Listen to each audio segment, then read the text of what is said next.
तुमच्या SWP पेक्षा अशा पद्धतीनं विचार करता येतं का? हा सर्वंकष. तुम्ही मान्य कराल की अशा दृष्टीनं कुठचंही अर्थसंकल्पाचं विश्लेषण झालं नाही आणि मला ते डोंबिवलीत करायला आवडतं म्हणून कदाचित लोक म्हणत असतील मी वेगळं बोलतो. दुसरं क्षेत्र घेऊ, इलेक्ट्रिसिटी.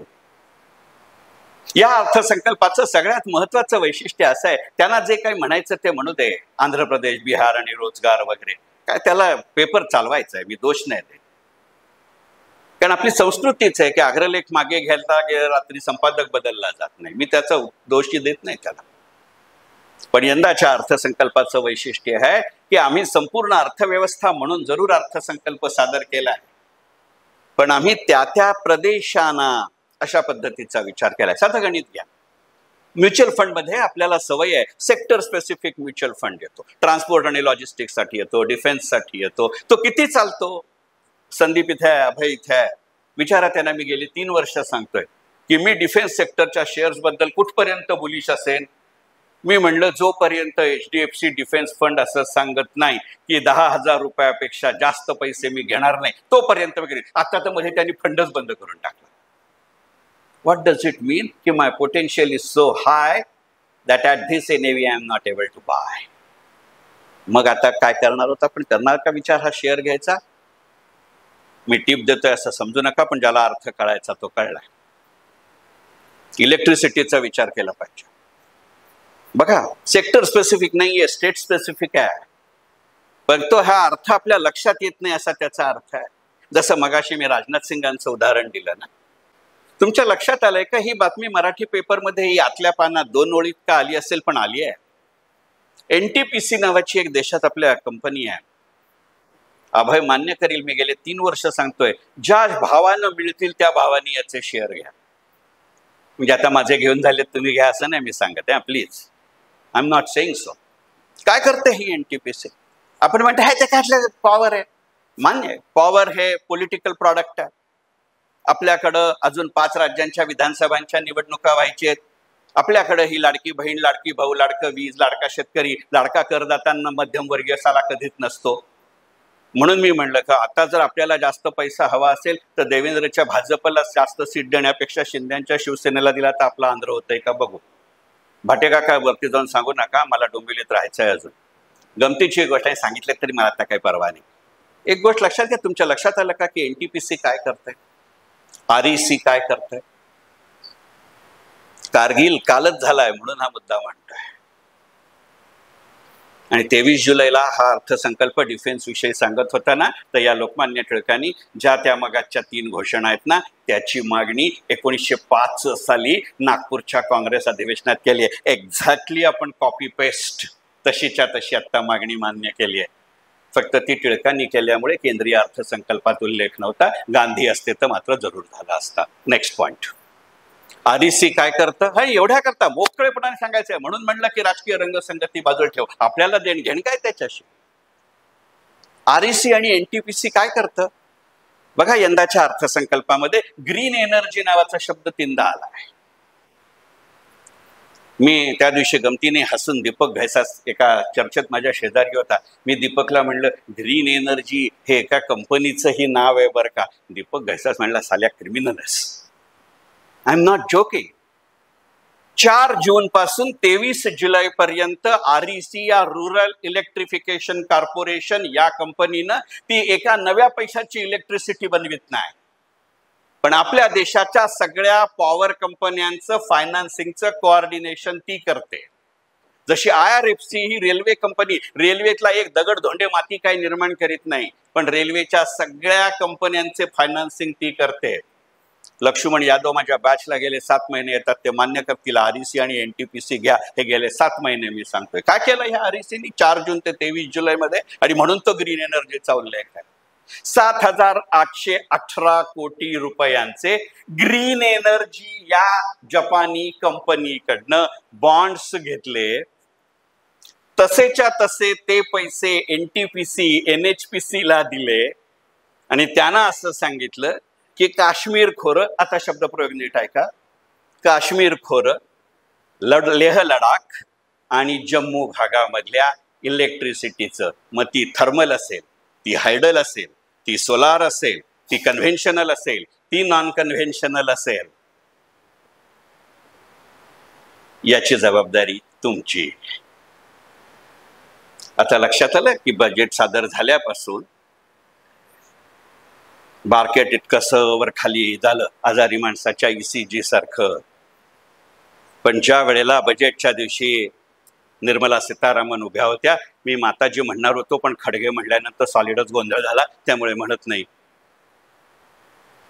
त्यावेळेला मार्केट एका पॉइंटला 1000 खाली आलं.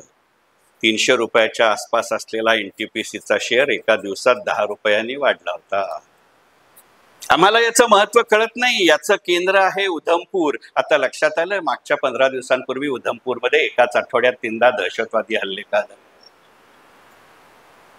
नाही देणार संरक्षणाला पैसा, नाही देणार इलेक्ट्रिसिटीला पैसा. गमती जमती आहेत त्याच्यामध्ये. टुरिझमचा उल्लेख केला. मी गमतीने लिहिलं तर तुमच्यापैकी अनेकांनी ती माझी पोस्ट वाचली व्हॉट्सअपवरती. हल्ली मी फेसबुकवर लिहिणं बंद केलंय, त्या अकाउंटच बंद करून टाकला.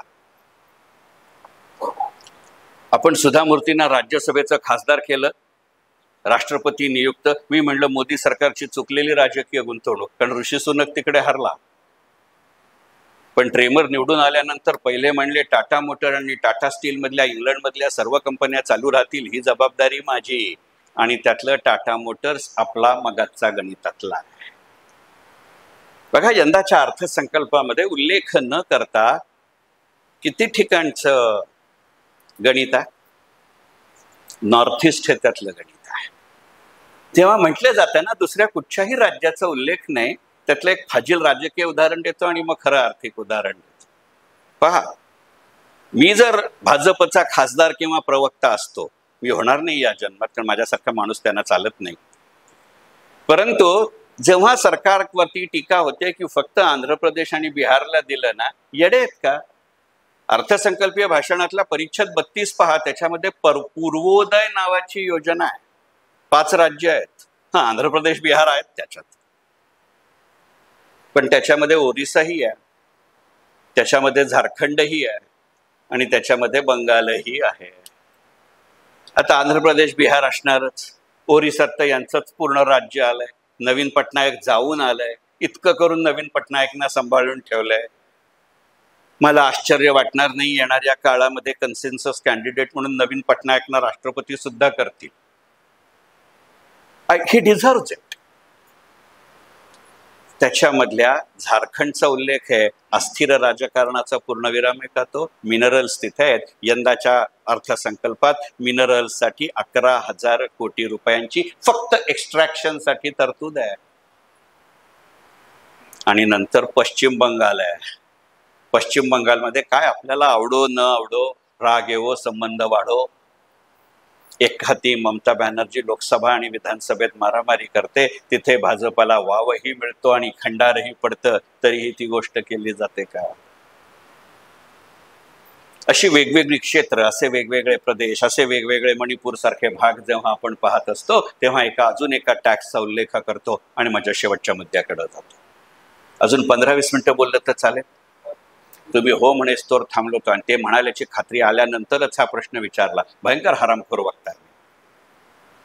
यंदाच्या अर्थसंकल्पामध्ये जर गुंतवणूक क्षेत्राला चालना देणारं सगळ्यात मोठं आणि नवीन साधनं देणारं जर गणित असेल तर ते म्हणजे एंजल टॅक्स अबॉलिश झाला. त्या दिवशी मी 2 चॅनलवर होतो. मी दोन्ही चार्टर्ड अकाउंटंटना सांगतोय, अरे तुम्ही एंजल टॅक्सवर बोला. ते म्हणले, शेख्या आमच्या अभ्यासाचा विषय नाही. मग काय शेखर टिळक 32 वर्ष काय एंजल टॅक्स का करीत होता? Let us try to understand. That is going to open up my investment field like anything. बघा, यंदाच्या अर्थसंकल्पामध्ये कॉटेज इंडस्ट्रीचा उल्लेख आहे. यंदाच्या अर्थसंकल्पामध्ये स्मॉल स्केल इंडस्ट्रीचा उल्लेख आहे. यंदाच्या अर्थसंकल्पामध्ये MSMEचा उल्लेख आहे. या सगळ्यांना पार्श्वभूमी असलेला टॅक्स एंजल टॅक्स आहे. मी हात जोडून कळकळीची विनंती करतो, पुढची 5 मिनिटं लक्ष द्या, कारण हे जर यशस्वी झालं ना, आपण फार वेगळ्या ऑपॉर्च्युनिटीजना सामोरं जाणार आहात, which may be tax free. Me may be शब्द वापरलाय. मी आज बोलतोच आहे या विषयावर.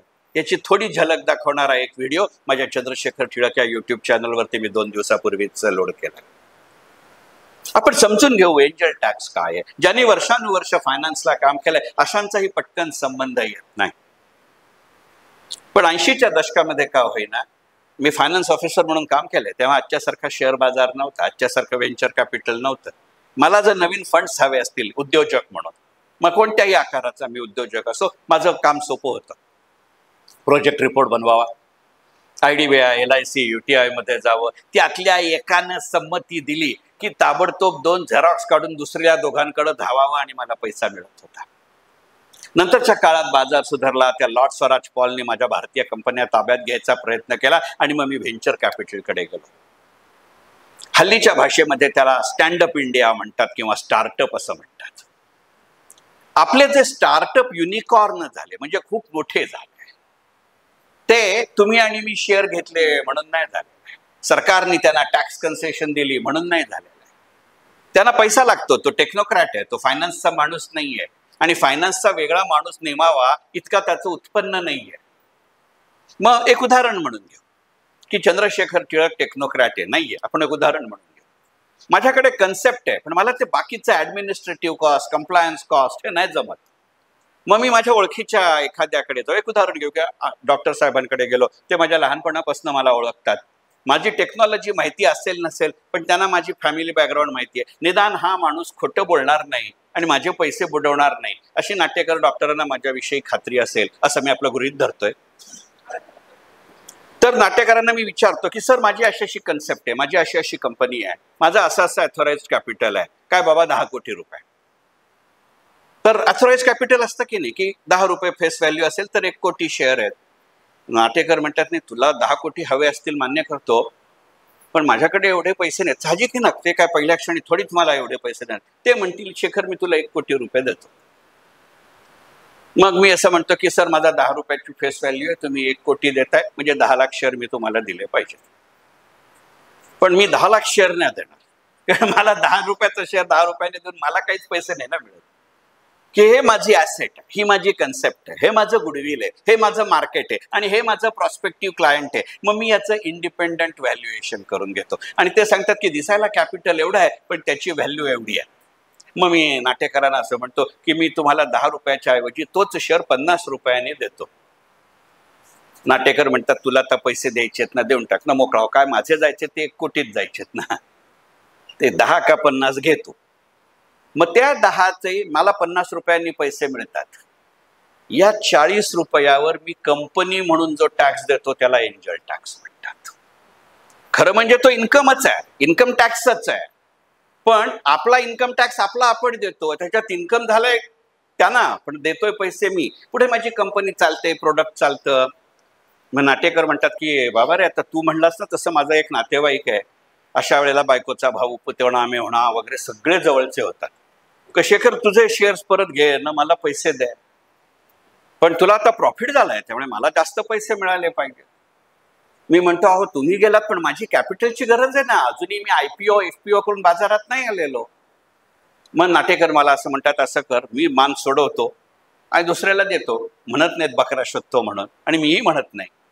पण मग नाटेकर असं म्हणतात की 50चे शेअर तू घे परत आणि मला 70नी पैसे दे. या 50च्या 70 मधल्या डिफरन्सवर मी जो टॅक्स देतो प्रमोटर म्हणून तो एंजल टॅक्स आहे.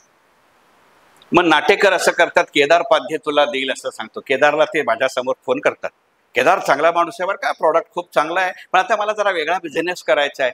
केदार म्हणतो शेखरलाही ओळखतो, नाटेकरांनाही ओळखतो. मग मी आता हुशार असतो, मी त्यांना 50 दिले, आता मी केदारला शेअर 90 देतो. हा 50 ते 90 मधला टॅक्सही मी देतो, याला एंजल टॅक्स देतात. मला ही कॉस्ट परवडते तुमची ऍडमिनिस्ट्रेटिव्ह कॉस्ट, तुमची फायनान्स कॉस्ट, तुमची कंप्लायन्स कॉस्ट देण्यापेक्षा. आता जेव्हा हे सरकार एंजल टॅक्सच कॅन्सल करतं त्यावेळेला तो संपूर्ण पैसा त्या प्रमोटरच्या बिझनेसमध्येच राहतो. Is it not government fund? खिशातनं पैसा दिलाय नाही, फक्त जो येणारा होता तो मी नाही म्हटलं. मग आता जे सरकारवरती टीका केली जाते, एवढे पैसे आणणार कुठून, आधी दिले नाही म्हणून बोंब मारायचे आणि मग म्हणायचे आता देणार कुठून. हा मार्ग आहे की नाही? तुमच्या लक्षात येते का? Is it going to pave the way? Abhay मान्य करेल LIC जेव्हा युनिकॉर्न फंडिंग करते त्याचे बॉन्ड्सच्या एंजल टॅक्सच्या अमाऊंट एवढे येतील का? मला त्या डिबेंचर इंटरेस्टवरती TDS नाहीये. Is it going to be my income? मग म्युच्युअल फंडच्या कॉर्पसमधनं SWP करायच्या ऐवजी असं काहीतरी यांचे बॉन्ड घेणं, निदान सरकार याच्या करता जो फंड निर्माण करेल त्याला देणं योजना आहे. Is it capital internship which government has not said so फार? विचार करू. इंडोनेशियामध्ये कृषी क्षेत्र अशा पद्धतीने काम करतं, हे गणित लक्षात घेऊ. बघा ह्या बजेटमध्ये त्या निगेटिव्ह आहे ते निगेटिव्ह आहेत. फक्त मी म्हणलं ते जे टॅक्सची निगेटिव्हिटी आहे, लेटेस्ट वेट. जर आयोजक मिळाले तर हा अर्थसंकल्प सादर झाल्यानंतर, संमत झाल्यानंतर, सादर होऊन गेला, संमत झाल्यानंतर पुन्हा एकदा असा कार्यक्रम करू. आणि मी पोस्ट बजेट इन्व्हेस्टमेंटवर बोलायला तयार आहे. तोपर्यंत तुम्हाला खूपच घाई असेल तर उद्या सकाळी 8 वाजता मी पेड इन्व्हेस्टमेंट सेशन घेणार. आता मी कमर्शियल ब्रेकवर आल्यामुळे तुमच्या लक्षात आलं असेल नेटफ्लिक्स सारखं आता शेवटचा रिकॅप आहे. पुढची 2 मिनिटं आणि मी थांबेन. यंदाच्या अर्थसंकल्पाला असलेली एक अत्यंत महत्वाची पार्श्वभूमी आपल्याला विसरून चालणार नाही, आणि ती म्हणजे सोनं. जे मला जाणणारी माणसं आहेत, ओळखणारी माणसं आहेत, त्यांना कल्पना आहे की मी सोन्यावरती सहसा बोलत नाही. कारण 40 वर्ष कॅपिटल मार्केटमध्ये काढल्यानंतर सोनं हा मला माझा शत्रू वाटतो. कारण ती गुंतवणूक नसते, ती अडवणूक असते. कारण आपण कुठच्याही वयामधली घरात माणसं असली तरी फक्त आपण सोनं विकत घेताना म्हटलंय की मध्यरात्री वगैरे ही विकतं. कोण मध्यरात्री काय हो, भर दुपारी 12 वाजताही आपण सोनं विकलेला असा एकही माणूस इथं नाही. बाकी घरामध्ये जर 2-3 पिढ्यातल्या बायका असतील तर कुठची मालिका बघायची याच्यावरतीही मतैक्य होत नाही, पण सोनं घ्यायचं याच्यावर मतैक्य होतं. पुढचं वाक्य मिळणार नाही तुम्हाला सगळ्यांना माहितीये. सोनं विकायची वेळ आली तर ते विकत नाहीत. नवरे विकतील पण सोनं विकणार नाही, तसं मी गमतीने म्हणतो. नाही, हसू नका. माझी ही बायकोवरची किंवा इतर कोणावरची टीका नाहीये. बायकांना कळतं लिक्विडिटी कशात आहे. नवरा त्यांनी विकला, कोणी विकत घेतला तरी तो दुसऱ्या दिवशी आणून सोडेल, बाई तुझंच मांजर तूच सांभाळ, सोनं परत येणार नाही. याला असलेली बॅकग्राऊंड लक्षात घेऊ. आणि हा मुद्दा मला टेक होम सारखा वापरायचा आहे, म्हणून जाणीवपूर्वक शेवटी वापरतोय. तुमच्या लक्षात आलंय का की यंदाच्या अर्थसंकल्पामध्ये इक्विटी मार्केट, शेअर बाजार, सोनं आणि घर हे तिन्ही इन्व्हेस्टमेंट क्लास किंवा ऍसेट क्लास मी एका पातळीवर आणले. मला एक जण त्या दिवशी म्हणला, नाव घेत नाही, आपल्या देशातली सन्माननीय व्यक्ती आहे, तो म्हणला काय येड लागलाय या सरकारला, सोन्याचा दर कमी केले, पाहिलं तुम्ही खालती आलाय. तुम्ही किती जणांनी घेतलं माहिती नाही मला, मी नाही घेतलेलं. कारण आपण साधारणपणे सोनं गुरुपुष्यामृताला घेतो, आपण घेणार 1 ग्रॅम, आव असं आणणार कच्च्या आयला पिढी विकत घेतोय. मला काय नाही, शेवटी बघा आपण घेतो हे महत्वाचं आहे. त्याला असलेला एक आर्थिक आणि धार्मिक संदर्भ लक्षात घेऊ, हा फार महत्वाचा आहे. आणि this is done from a position of strength. I am very happy about it. आणि ही गेल्या 10 वर्षातली घटना नाहीये, गेले 15 वर्ष आपण याच्यासाठी प्रयत्न करतोय. आता 15 वर्षात शेवटची 5 वर्ष किंवा पहिली 5 वर्ष ज्या पंतप्रधानाची आपण मौनी बाबा म्हणून टिंगल करतो त्याचं काम आहे, हे लक्षात घ्या. हो, मी त्या माणसाबरोबर 8.5 तास गप्पा मारल्यात म्हणून नाही म्हणत, डॉक्टर मनमोहन सिंग. आपल्याकडं मीडियाला याचं कव्हरेज करावं असं वाटत नाही, पण त्याची आंतरराष्ट्रीय रेमिफिकेशन लक्षात घेऊ. ज्या दिवशी ही घोषणा झाली आहे, लक्ष्मण यादव इथे बसले, त्यांना विचारा, त्या दिवशीच्या संध्याकाळच्या माझ्या पेड इन्व्हेस्टमेंट सेशनमध्ये घेतलं तर yes take out a gold or gold based TDF. काय घोषणा आहे ती किंवा काय घटना आहे ती? 1991 साली चंद्रशेखर आपले पंतप्रधान होते, यशवंत सिन्हा त्यांचे अर्थमंत्री होते, आणि ते परकीय कर्ज आणि त्याचा हप्ता वेळच्या वेळी फेडायचा म्हणून आपण कर्ज, आपलं सोनं गहाण ठेवलं होतं. त्या बिचाऱ्याची अख्खी राजकीय कारकीर्द त्या एका निर्णयानं गहाण पडली.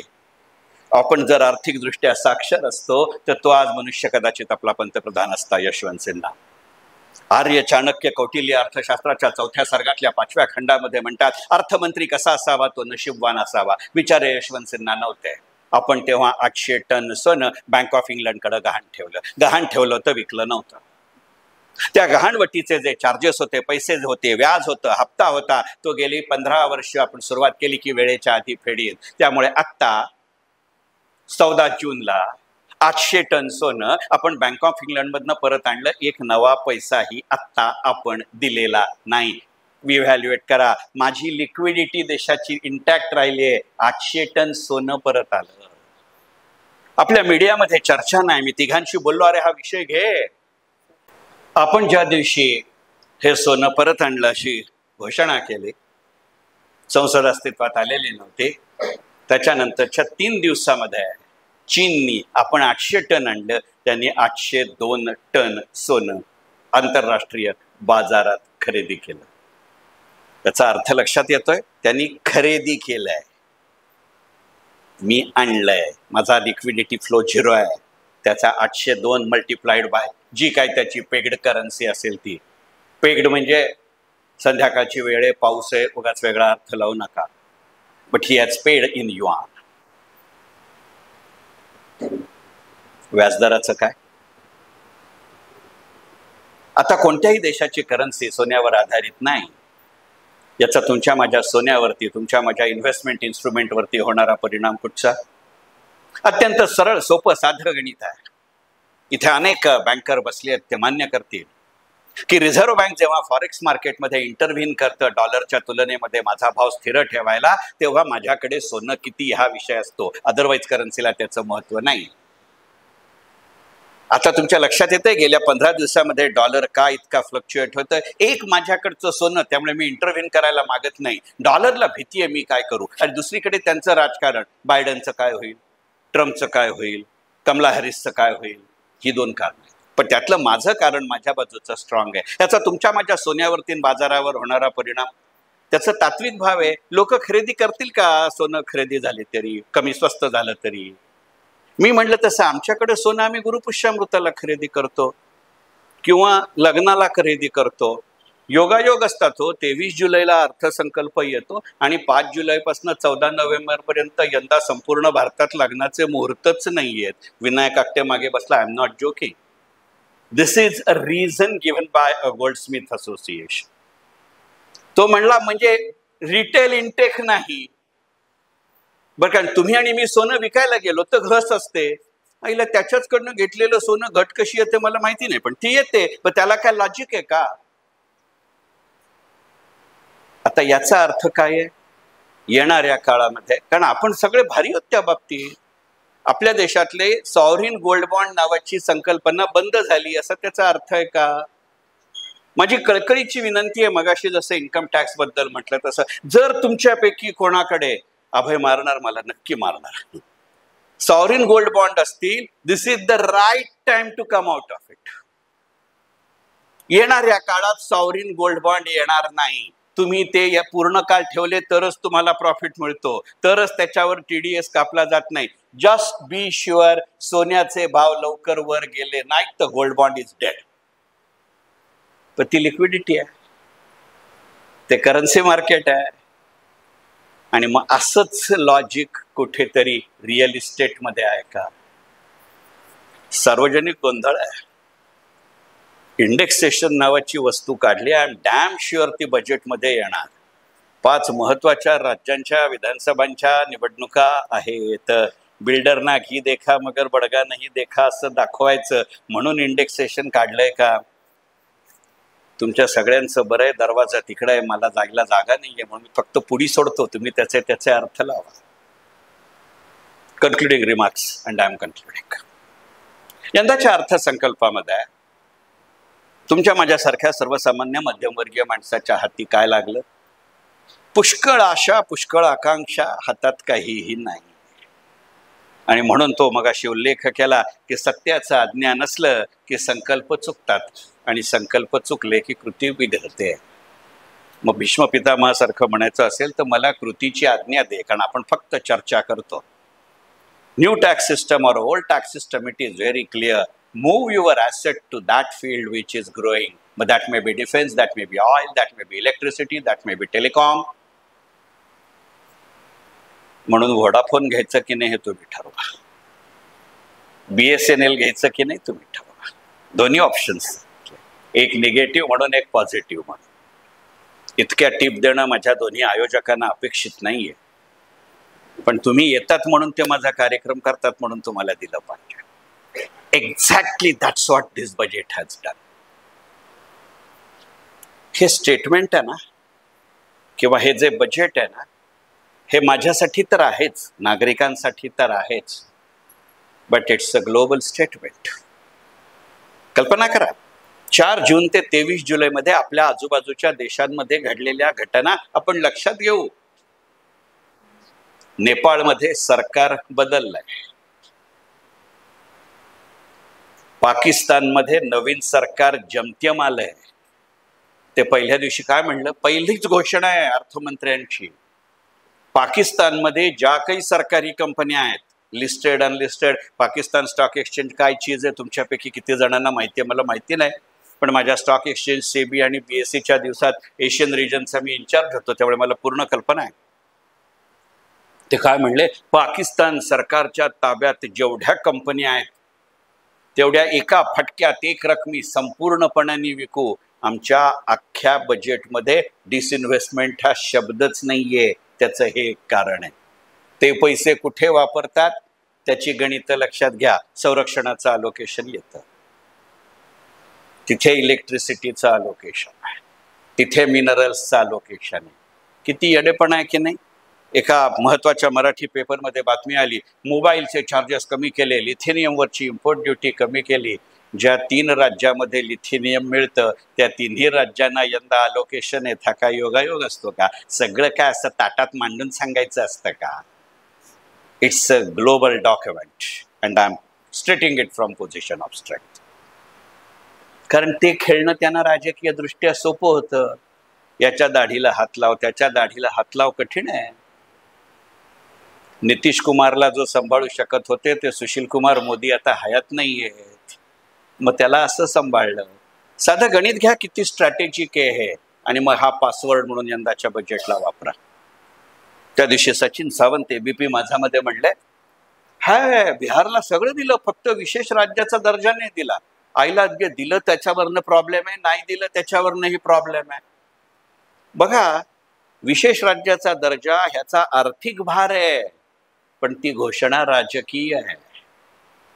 आजपर्यंत स्वतंत्र भारताच्या इतिहासामध्ये काही राज्यांना अपवादात्मक परिस्थितीत काही काळाकरता विशेष राज्याचा दर्जा दिला गेला, पण त्यातली एकही घोषणा अर्थसंकल्पीय भाषणात झालेली नाही. आणि विचार करा हो, की अर्थसंकल्प हा एकमेव दिवस आहे की जेव्हा मोदी सभागृहात असले तरी कॅमेरा बराच वेळ अर्थमंत्र्यांवर असतो. मग अशी घोषणा ते करू देतील का त्यांना? Is it give and take to some extent? Whether I am going to use this for taxation, whether I am going to use it for indexation, ask this question to our own portfolio. If answer is yes, do reshuffle your portfolio immediately. But before that, please consult your chartered accountant. Please consult your investment advisor. नाही माझं मी केलं, बाजाराशी संबंध नाही. हे जसं गणित बदलेल ना तसं व्याजदराचं गणित बदलेल. आता ज्यांना फिक्स पेन्शन मिळतं तो फक्त उल्लेख करतो आणि थांबतो. कारण यंदाच्या अर्थसंकल्पामध्ये NPS बद्दलच्या 2 घोषणा आहेत, तेवढी घोषणा करतो, कारण तो प्रश्न नंतर येणार याची मला कल्पना आहे. इथे NPS वात्सल्य म्हणून एका घोषणेची किंवा योजनेची घोषणा झाली. ते मायनर साठीची घोषणा आहे. माझं जे NPSचं अंडरस्टँडिंग आहे, आणि फार वाईट नसावं, कारण 10 वर्ष त्याचा नॅशनल इन्चार्ज होतो. चार्ज घेतला तेव्हा एकाही राज्यांनी स्वीकारलं नव्हतं. रिटायर होताना 32च्या 32 राज्यांनी घेतलं. आत्ताच्या 7 कोटीपैकी 5.25 कोटी माझ्या कारकिर्दीची देणगी आहे, त्यामुळे थोडंफार NPS कळत असा. एक प्रश्न आहे की NPS वात्सल्याचं मला बेनिफिट मिळेल का? जरा सुद्धा मिळणार नाही. ज्याच्या नावाचा NPS आहे त्याला टॅक्स कन्सेशन मिळतं. न्यू टॅक्स सिस्टममध्ये आता टॅक्स कन्सेशन नावाची भानगडच नाही. पहिला मुद्दा. पण NPS is paying the fantastic rate of return. तुमच्याकडे 18 वर्षापेक्षा खालचं नातवंड असेल, जर खरोखरच आजी आजोबा त्याला लक्षात राहायला हवे असतील आणि तुम्हाला फार टॅक्स इम्प्लिकेशन पडली नसतील, विथ इमिजिएट इफेक्ट, कारण मी आज 65 वर्षाचा आहे, मलाही एक नातवंड घरी आहे, आय एम सिरियसली थिंकिंग, आत्ता माझा मुलगा परदेशी आहे म्हणून तो आल्यानंतर मी माझ्या नातवासाठी उघडणार आहे, that would pay him for at least next 18 years. करा विचार. आणि दुसरं, if you are ready to take some risk and irrespective of tax, increase your contribution to NPS and activate your tier 2 account like anything, that would give you the maximum result. त्यामुळे सरकार म्हणतंय be active and earn the money. I will tax you something, but entire return would be yours. 80,000चा index आहे, तो थोडाफार खालती जाऊ शकतो. That would be the right time to reshuffle your portfolio. Book your capital gain as well as book your capital loss, because short-term capital gain can be adjusted against short-term capital gain. Short-term capital loss can also be adjusted against the long-term capital gain. तेवढ्या करता आत्ता 31 जुलैला आपला नाहीतरी return भरताना सगळी दुनियेची document आपण बघणार आहोत. Evaluate your tax system. एका वेगळ्या पद्धतीने ते करता येतं का पहा, प्रॅक्टिकल. आणि हे शेवटचं वाक्य बघा, आपण मी मगाशी उल्लेख केला की आपण सगळ्यांनी टॅक्स सेव्हिंगमध्ये पैसे गुंतवले, बहुतांशांनी म्युच्युअल फंडात गुंतवले. आपण म्युच्युअल फंडच्या टॅक्स सेव्हिंग स्कीममध्ये पैसे गुंतवतो तेव्हा त्याला 3 वर्षाचा लॉक इन पिरियड आहे. तुमच्या एजंटला सांगा की आत्ता मला समरी देतोस तशीच दे. ती समरी कशी देतो तो? चंद्रशेखर टिळक, एक योजना, इतके युनिट होते, तू एवढे गुंतवले, ते आज इतके युनिट आहेत, आजची एनएव्ही ही, तुझी व्हॅल्यू इतकी. हे छानच आहे, बरं वाटतं. तो शेवटचा कॉलम, निदान कागदावरती तरी काही लाख रुपये माझ्या नावासमोर एका स्कीममध्ये दिसतात. येड्यात तू किती घातले होतेस असे प्रश्न नाही मी विचारित, पण आहे. त्याला सांग की हे सगळं बरोबर आहे, मला इयर वाईज याचा ब्रेकअप दे प्रत्येक योजनेच्या अंतर्गत. टॅक्स सेव्हिंग स्कीम मध्ये जे पैसे जुलै 2021च्या आधी तुम्ही गुंतवलेत, आज त्याची 3 वर्ष पूर्ण झालीत. If that amount is quite huge, SWP ने पैसे काढा. If it is not, immediately ते पूर्ण रक्कम जी त्या ह्याच्यातली आहे ती विड्रॉ करा. आणि आत्ताच्या पुढचं अजून 1 वर्ष, आत्ताचं करंट इयर, एप्रिल 2024 ते मार्च 2025 मला ऑप्शन आहे ओल्ड टॅक्स सिस्टमचा. मग माझी या वर्षाची जी टॅक्स सेव्हिंगची इन्व्हेस्टमेंट आहे ती त्याच्याच पैशातनं करा, नवीन पैसे द्यावे लागत नाहीत. Use it for paying a tax what is there on that. Can we do it? अरे सरकारला जर टाइम व्हॅल्यू ऑफ मनी कळतं तर आम्ही काही येडे बसलो इथे? आणि सरकारने त्याच्यावरती बंदी नाही घातलेली. माझी टॅक्स सेव्हिंग अशाही पद्धतीने वापरता येतील की नाही? माझी डिबेंचर इन्कम अशाही पद्धतीने वापरता येतील की नाही? माझ्या गव्हर्नमेंट सिक्युरिटीज अशाही पद्धतीने वापरता येतील की नाही? माझी इन्फ्रास्ट्रक्चर बॉन्ड अशाच पद्धतीने वापरता येतील की नाही? Without tax saving but highest rate of return. तुमच्या लक्षात येतंय का? हे योगायोग नसतात, पण काय एका काळात ह्या 2 घटना झाल्या की नाही?